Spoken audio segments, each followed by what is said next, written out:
National Disaster Risk Reduction and Management Council sa Camp Aguinaldo. Susan! Yes, maraming salamat, Igan. Gaya na sinabi ko kanina, mamaya pong alas 2 ng hapon ay tutulak na patungong Japan ang ating advance team ng rescue team para po malaman kung ano pa ang mga kakailanganing dalhin doon, ano yung maitutulong nila kung sakasakaling magpapasya po ang ating gobyerno na magpadala na ng rescue team diyan po sa Japan para tumulong sa mga naging biktima po nitong lindol at tsunami. Ngayon makakasama po natin si Ginoong Rani Magno, ang fire chief po ng SBMA, para alamin sa kanya gaano na nga ba kahanda. Pero ito, nakikita na po ninyo yung mga gamit, no, na posibleng dalhin nila kung sakasakaling tutulak na sila papunta ng Japan. Pero ano ba, may mga bago pa ba silang gamit na malaking tulong kung sa gagawin nilang search and rescue mission? Sir, good morning po. Magandang umaga, Susan. So, mamaya pupunta na kayo ng Japan. Ano po yung magiging mission nyo sa pagpunta nyo mamaya? Parang kayo yung advance team. Kasama ko si Colonel Estropia bilang incident commander. I-assist muna namin ang sitwasyon doon at matukoy kung saan kami pwedeng i-deploy. Kung matutukoy namin kung saan kami pwedeng i-deploy, makikita namin kung ano pa yung mga pangangailangan na pwedeng isunod pa. Kaya mahalaga yung size up na gagawin namin mamayang hapon papunta namin. So sa pagpunta nyo doon, search and rescue pa rin yung maaaring yung tatnan. Ano yung mga dadalhin yung gamit? Kasi may pinapakita nyo ito, ngayon pa lang magagamit dahil bagong-bagong equipment nyo po ito. Itong life detector. Ito yung, Susan, ito yung life locator kung Life tawagin. locator, Na kung saan pwedeng matukoy ang tao sa loob ng nag-home building, 20 feet vertical. 20 feet, So, doon, itong live locator na to, makikita kung may buhay pa doon sa gumuhong kung ano man yan, kung gusali man yan o bahay. At 20 feet, within 20 feet. Within 20 feet. So, ito po ito. Ngayon lang ba natin ito magagamit? Ito, kung ano na natin magagamit ito internationally. Okay. Oo. So, ngayon pala kung sakasakali. So, pag pumunta kayo doon, mas malamang dadalhin po ninyo ito. Dadalhin yan. Okay. Ang isa mo pinapangambahan ngayon, Sir Rani, yung radiation, ano? Dahil doon sa nuclear power plant, ano?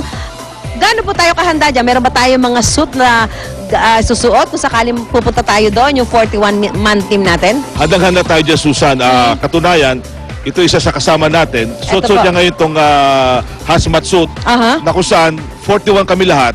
Lahat kami may ganitong bound-bound na hazmat suit. Kung sakasakaling abutan kami ng radiation within the area. So, first time din natin gagamitin itong suit na ito? First time din natin gagamitin. Gaano po ito kaya effective talaga para matiyak natin na hindi po kayo mapapahamak doon sa radiation kung sakasakali na pupunta tayo sa Japan? Bago natin puntahan sa lugar, una-una kukunin muna natin ang test, ang reading. Kung above ang radiation, hindi tayo pupunta. Kaya dadalhin din namin yung gadgets for the reading of radiation within the area. At ito'y talagang design para Naka-design ito para hindi tayo tamaan ng radiation. Bukod po dyan, ang isang sinasabing nakakaabala doon sa ating search and rescue, yung napakalamig na panahon, paano po ninyo ito pinaghahandaan? Katunayan na meron na kaming thermal suit na dadalhin at yung mga PPEs namin ay talagang suited sa ganung kalamig na panahon. So ito yung ganaganyan. Meron pang susuot sa mata yan?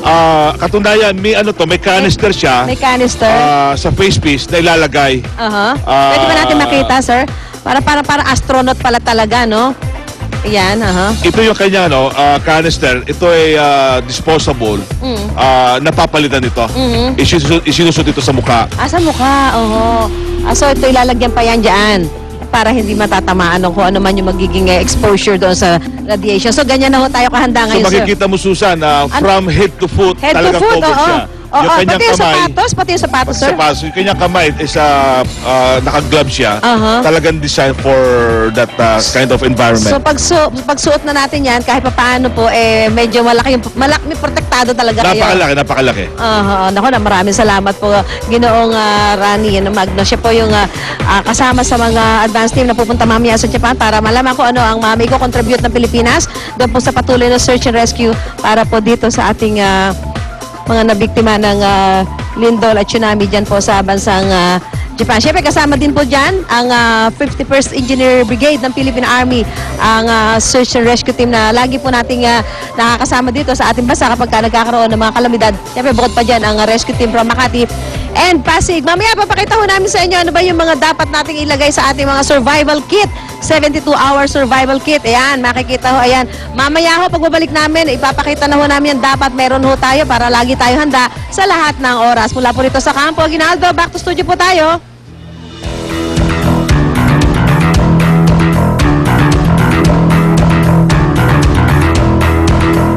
Alright, salamat Susan. At matapos tumama ng malakas na lindol sa Japan, nagsagawa ng pulong kahapon ng PHIVOLCS at DPWH para matukoy kung handa ba tayo dito sa Metro Manila para sa posibilidad ng paglindol.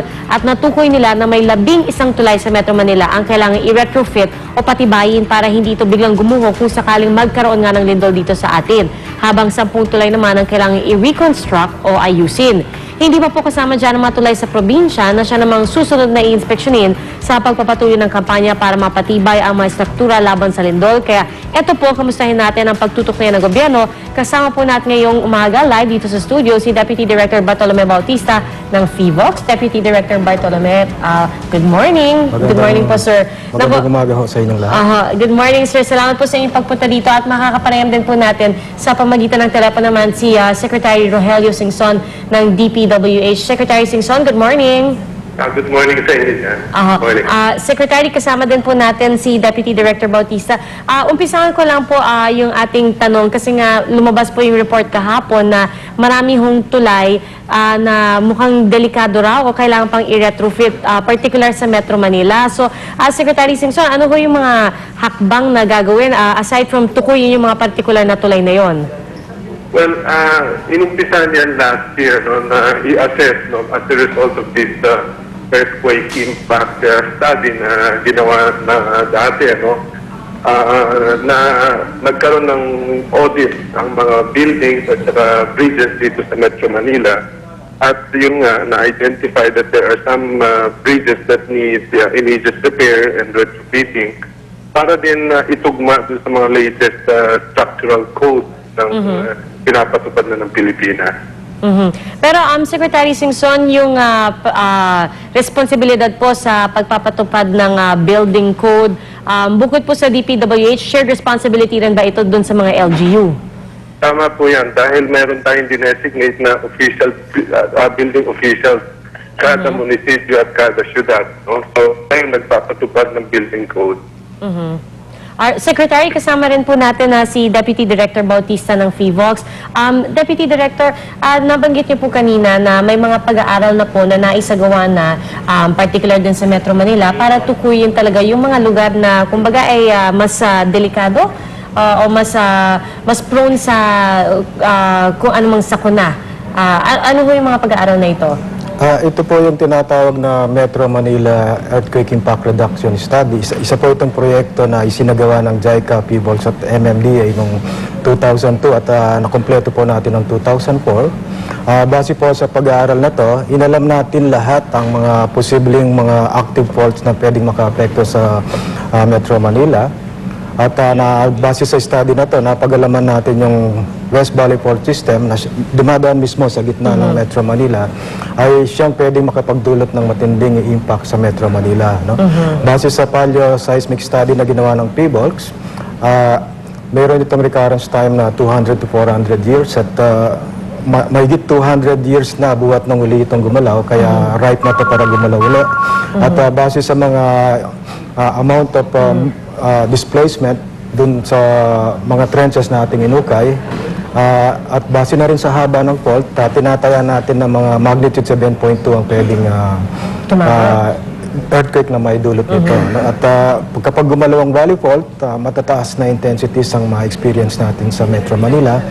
Abot hanggang intensity 7 up to intensity 9. Between 8 and 9 sa malapit sa fault at sa mga lugar na malalambot yung lupa, aabot din ng ganung level. Mag-amplify yung seismic wave. At sa ganitong intensity, gumawa rin kami ng simulation anong magiging impact sa mga buildings, sa mga infrastructures. At napag-alaman natin na 38% ng mga ating mga residential buildings ay pwedeng bumaksak o mag-collapse. At 38%? 38%. At karamihan dito ay yung mga tinatawag natin non-engineered structures. Yun yung hindi substandards yung mga materials na ginamit at hindi nag-follow ng building code. No? Yung mga hindi tumupad. So, may mga medium rise din na building na mga 38% na maapektuhan at about 14% ng high rise na maapektuhan din. Ano? Siguro sir, maganda rin bagitin natin yung sinasabi niyo kanina na para lang hindi rin masyadong matakot yung ating mga kababayan no, kapag pinag-uusapan ito, di ba Secretary Singson, parang nagpapanik yung mga kababayan natin. Maganda rin sabihin natin na kung handa ka, ay parang hindi naman ganun kalaki yung pinsala dahil ang nabanggit niyo, yung sa Japan, kung hindi sila handa, mas malaki sana yung pinsala na idulot ng ganung klaseng kalaking lindol.